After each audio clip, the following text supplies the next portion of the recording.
ഞാൻ പറഞ്ഞതിനെല്ലാം അന്വേഷിച്ച് കണ്ടെത്തി തരട്ടെ. എനിക്ക് അത്രേ പറയാനുള്ളൂ. ഞാൻ അമ്മയിലേക്ക് ഒഫീഷ്യലി പരാതി അയച്ചിട്ടുണ്ട്. ടെലിവിഷനിൽ ഈ കാര്യങ്ങൾ വന്നതിന് ശേഷമാണ് അൻസിബയുടെ ഒരു പരാതി വന്നതെന്നാണ്. അതെ, തീർച്ചയായും. എന്തുകൊണ്ട് നേരത്തെ പരാതി കൊടുത്തിട്ടില്ല? അവിടെ പരാതി പറഞ്ഞിട്ട് കാര്യമില്ല. എനിക്കെതിരെ മറ്റൊരു വനിതാ എക്സിക്യൂട്ടീവ് അംഗം തൃപ്പൂണിത്തുറ പോലീസ് സ്റ്റേഷനിൽ ഒരു വ്യാജ പരാതി കൊടുത്തു.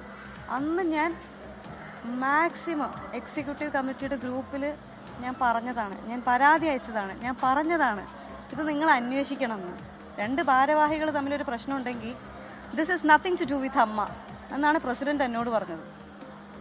ഒരു സംഘടനയിൽ രണ്ട് ഭാരവാഹികൾ തമ്മിൽ എന്തെങ്കിലും പ്രശ്നം ഉണ്ടെങ്കിൽ തന്നെ ആ സംഘടനയിൽ ന്യായമായിട്ട് എന്താ ചെയ്യുക? പോലീസ് സ്റ്റേഷനിൽ പോകുന്നതിൻ്റെ മുന്നേ ഇവിടെ വന്ന് പരിഹരിക്കുമെന്ന് കോമൺ സെൻസ് ഉള്ള ആളുകൾ പറയുമോ പറയില്ലേ? നിങ്ങൾ തന്നെ ഉത്തരം പറ. അല്ലേ, നിങ്ങൾ പറയൂ. എന്താ നിങ്ങൾക്ക് ആർക്കും ഉത്തരവില്ലേ? അല്ല, നിങ്ങൾ ചോദിക്കുമ്പോൾ നിങ്ങൾക്ക് ഒരു കോമൺ സെൻസ് വെച്ച് ഞാൻ ചോദിക്കുന്നത്, നമ്മളൊരു പരാതി, ഞാൻ എക്സിക്യൂട്ടീവ് കമ്മിറ്റിയിൽ എനിക്കെതിരെ മറ്റൊരു എക്സിക്യൂട്ടീവ് അംഗം പരാതി കൊടുത്തു. അത് നിങ്ങളിവിടെ അന്വേഷിക്കണം എന്നാണ് ഞാൻ പറഞ്ഞത്, അന്വേഷിക്കേണ്ടെന്നല്ല ഞാൻ പറഞ്ഞത്. അന്വേഷിക്കണം എന്ന് പറഞ്ഞപ്പോൾ this is nothing to do with AMMA എന്നാണ് പ്രസിഡന്റ് എന്നോട് പറഞ്ഞത്. ടിനി ടോം ചേട്ടൻ ഗ്രൂപ്പിൽ വന്ന് മെസ്സേജ് ഇട്ടത് ഇങ്ങനെയുള്ള ഊള കേസൊന്നും ഇവിടെ എടുക്കാൻ പറ്റൂല എന്നാണ്. അങ്ങനെ എനിക്ക് അവിടെ ഒരു നീതി കിട്ടിയിട്ടില്ല. ഞാൻ ആ പോലീസ് സ്റ്റേഷനിൽ പോയി 3 മണിക്കൂറാണ് ഹറാസ് ചെയ്യപ്പെട്ടത്. വിവരാവകാശ നിയമപ്രകാരം ഞാൻ ഇട്ടു, CCTV വെച്ചിട്ടുണ്ടെങ്കിൽ ഞാൻ അവിടെ 3 മണിക്കൂർ ഇരുന്നതിൻ്റെ അകത്തേയും പുറത്തേയും ദൃശ്യങ്ങൾ തരണമെന്ന്. എനിക്കിത് റിപ്ലൈ വന്നത് അവിടെ CCTV വെച്ചിട്ടില്ല എന്നാണ്. പിന്നെ ഞാൻ എന്തൊക്കെയോ 2-3 ക്വസ്റ്റ്യൻസ് അയച്ചു. പരാതിക്കാരി എനിക്കെതിരെ പരാതി നൽകിയ ആളുടെ ഭർത്താവിനെതിരെ FIR ഇട്ടിട്ടുണ്ടോ? ഉണ്ടെങ്കിൽ അതിൻ്റെ കോപ്പി വേണം. അത് മറ്റൊരു വ്യക്തിയുടെ കാര്യമായതുകൊണ്ട് തരാൻ പറ്റില്ല. ഇങ്ങനെയൊക്കെയാണ്. അപ്പോൾ ഗൂഢാലോചന നടന്ന് എനിക്കെതിരെ നടന്ന് ഒരു ചെറിയ ഒരു കാര്യം പറഞ്ഞ് വളച്ചൊടിച്ച് എനിക്കെതിരെ ഒരു വ്യാജ പരാതി കൊടുത്ത് 3 മണിക്കൂർ ഞാൻ ആ പോലീസ് സ്റ്റേഷനിൽ പോയിട്ട് ഞാൻ ഹരാസ് ചെയ്യപ്പെട്ടു, ലിറ്ററലി. അതിൻ്റെ ട്രോമ മാറിയിട്ടില്ല എനിക്കിപ്പോഴും. ഇപ്പോഴും രാത്രി ഉറങ്ങുമ്പോൾ ഞാൻ ആലോചിക്കും എന്തിനാണ് അങ്ങനെ ചെയ്തതെന്ന്, ഒരു കാര്യമില്ലാതെ. അത് ഞാൻ കമ്മിറ്റിയിൽ എൻ്റെ അഭിപ്രായങ്ങൾ, ഞാൻ എല്ലാ അഭിപ്രായത്തോടും യോജിച്ച് പോകുന്നില്ല. എനിക്ക് താല്പര്യമില്ലാത്തത് അല്ലെങ്കിൽ എനിക്ക് ശരിയാണെന്ന് തോന്നുന്ന അഭിപ്രായത്തോട് ഞാൻ കൂടെ നിൽക്കാറുണ്ട്. തെറ്റാണെന്ന് തോന്നുന്നതിൻ്റെ കൂടെ ഞാൻ നിൽക്കാറുമില്ല. എൻ്റെ എതിർപ്പ് ഞാൻ പ്രകടിപ്പിക്കാറുണ്ട്, മിനിറ്റ്സിൽ അത് എഴുതാറുണ്ട്.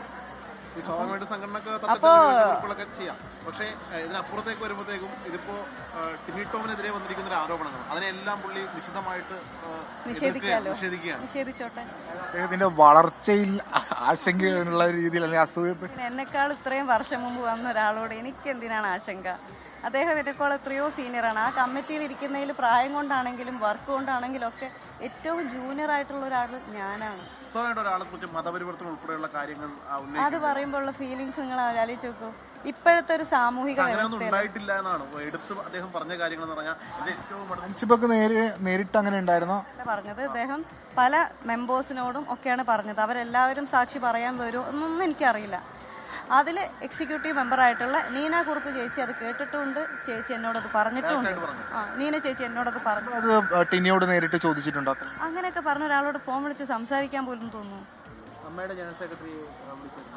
ഞാൻ രാജിവെച്ച സമയത്ത് ഞാൻ ഫെബ്രുവരി 21, അതായത് ഞങ്ങളുടെ അമ്മ കുടുംബസംഗമം കഴിഞ്ഞ് ഒരാഴ്ച എങ്ങാണ്ട് കഴിഞ്ഞിട്ടാന്ന് തോന്നുന്നു, കൃത്യമായിട്ടുള്ള ഡേറ്റ് ഓർമ്മയില്ല. ഞാൻ രാജിവെച്ച ഡേറ്റ് ഫെബ്രുവരി 21. അന്ന് ഞാൻ രാജിവെച്ചപ്പോൾ എനിക്ക് വയ്യ ടോളറേറ്റ് ചെയ്യാം. ഒന്ന് ആലോചിച്ച് നോക്കും, ഒരു പോലീസ് സ്റ്റേഷനിൽ ഞാൻ പോയി 3 മണിക്കൂർ ഇരുന്ന്. ഞാൻ എൻ്റെ ജീവിതത്തിൽ ആദ്യമായിട്ടാണ് അങ്ങനെയൊക്കെ പോയിട്ട് ഇല്ല. അപ്പൊ ഞാൻ രാജി വെച്ചപ്പോൾ അതിലിട്ട് ചെറിയ നോട്ടാ, എനിക്ക് വ്യക്തിപരമായ കാരണങ്ങളും ജോലി തിരക്കും ഉള്ളതുകൊണ്ട് ഞാൻ രാജിവെക്കുന്നു. എനിക്ക് എത്ര ജോലി ഉണ്ടെന്ന് ഇവിടെ ഉള്ള എല്ലാവർക്കും അറിയാം. ഇപ്പോൾ കോർണർ ചെയ്യപ്പെടാനുള്ള റീസൺ എന്താണെന്നാണ് തോന്നുന്നത്? അതായത് ഇതിനകത്തുള്ള റൈവൽറി ഇഷ്യൂ ആണോ, അങ്ങനെ എന്തെങ്കിലും ആണോ, അല്ലെങ്കിൽ തർക്കവുമായി ബന്ധപ്പെട്ടുള്ള വിഷയമാണോ? ഇപ്പം അമ്മയിൽ നേരത്തെ എനിക്കറിയില്ല. ഞാൻ അവിടെ വർക്കിംഗ് കമ്മിറ്റിയിലുണ്ടായിരുന്നു. അത് കഴിഞ്ഞ് എക്സിക്യൂട്ടീവ് കമ്മിറ്റി മെമ്പറായിരുന്നു. അത് കഴിഞ്ഞ് ജോയിന്റ് സെക്രട്ടറി ആയിട്ട് മത്സരിക്കാൻ തുടങ്ങി അന്ന് മുതലാണ് എനിക്കെതിരെ അനൂപ് ചന്ദ്രൻ ചേട്ടൻ വീഡിയോ വരെ ഇട്ടിട്ടുണ്ടായിരുന്നു. അതിനെതിരെ ഞാൻ പരാതി കൊടുത്തിരുന്നു ഈ കമ്മിറ്റി വന്ന സമയത്ത്, ജോയിന്റ് സെക്രട്ടറി ആയിരിക്കാൻ. ആ പരാതി എടുത്തിട്ടില്ല അവിടെ. ആ പരാതി ഞാൻ പറഞ്ഞ സമയത്ത് അവിടെ നിന്ന് എൻ്റെ അടുത്ത് പറഞ്ഞ കാര്യം എന്താണെന്ന് പറയാം, അങ്ങനെയാണെങ്കിൽ അമ്മയ്ക്ക്, അതായത് അമ്മയുടെ ബൈലോ അനുസരിച്ചിട്ട് അസോസിയേഷനെതിരെ സംസാരിക്കുന്ന ആൾക്കാരെ അമ്മയിൽ നിന്ന് പുറത്താക്കാൻ പറ്റും. അങ്ങനെയാണെന്നുണ്ടെങ്കിൽ അമ്മയ്ക്കെതിരെ സംസാരിച്ച ചില സ്ത്രീകളും കൂടെ ഉണ്ട്, അവരെയും കൂടെ പുറത്താക്കുമെന്ന് പറഞ്ഞു. അപ്പം ഞാൻ വിചാരിച്ചു അങ്ങനെ ഇനിയിപ്പോൾ എനിക്ക് വേണ്ടി ബാക്കിയുള്ള ചില ആൾക്കാരെ പുറത്താക്കണ്ട എന്ന് വിചാരിച്ചിട്ട് ആ പരാതിയുടെ പുറകെ ഞാൻ പിന്നെ പോയില്ല. അത് അന്വേഷിക്കാൻ പോലും ആരും മെനക്കെട്ടില്ല. എന്തുകൊണ്ടാണ് അനൂപ് ചന്ദ്രൻ ചേട്ടൻ എനിക്കെതിരെ അങ്ങനെ ഒരു വീഡിയോ ചെയ്തതെന്ന്.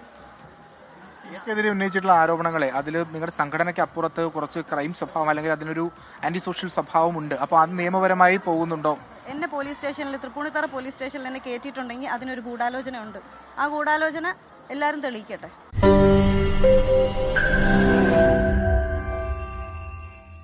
ലോകത്തെവിടെയായാലും ഏത് സമയത്തും 24 വാർത്തകളും ഓഗ്മെന്റഡ് റിയാലിറ്റി പാക്കേജുകളും എക്സ്പ്ലെയിനറുകളും വിശദമായി കാണാൻ ഞങ്ങളുടെ യൂട്യൂബ് ചാനൽ നിങ്ങൾക്ക് സബ്സ്ക്രൈബ് ചെയ്യാം.